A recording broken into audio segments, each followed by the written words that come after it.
menos oferta. Así que este va a ser uno de los temas que tratemos a continuación y lo vamos a hacer con Ben LoftHouse, que es responsable de Global Equity Income en Janus Henderson. Ben, good afternoon. Thank you for being in Negocios Televisión. Hello, my pleasure.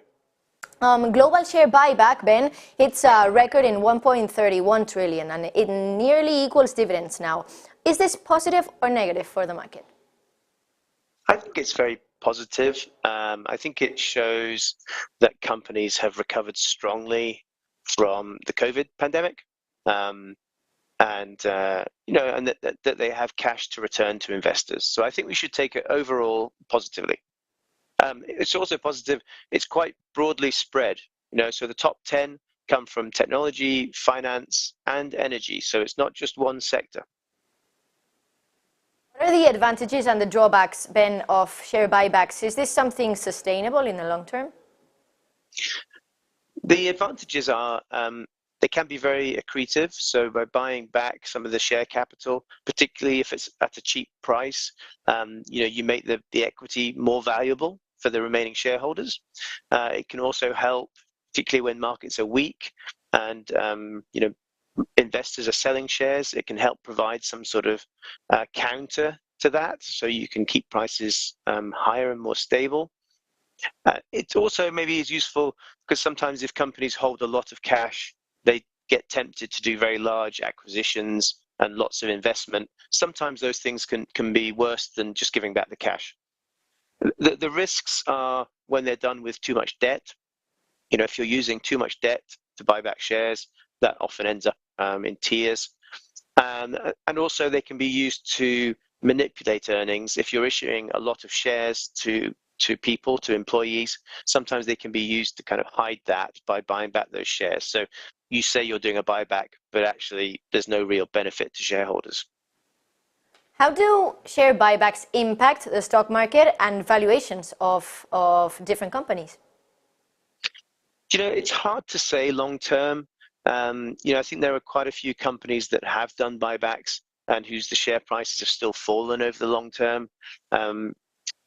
Short term, they can cause upward movements when they're not expected. So if investors are not expecting a buyback and a company suddenly says we're doing one on a set of results, that quite often can cause upward movements.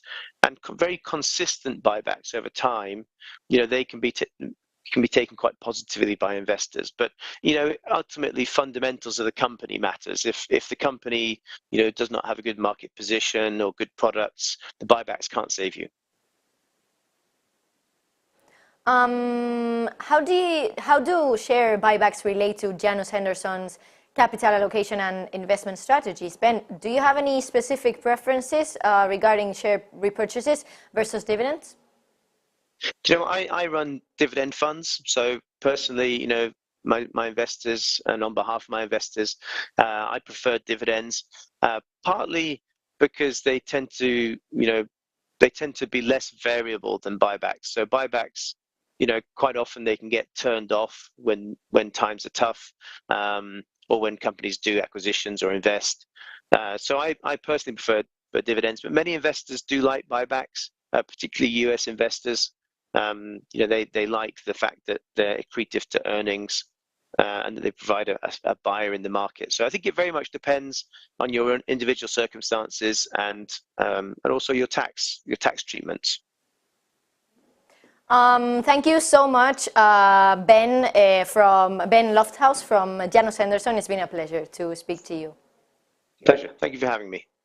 Bueno, pues nos decía Ben LoftHouse que claro, por supuesto hay ventajas y desventajas en esto de invertir en compañías que tienen esta recompra de dividendos, que recuerden ustedes, ahora mismo está en esos, pues casi máximos históricos, en ese récord de casi 1,3, un poco más de 1,3 billones de dólares concretamente.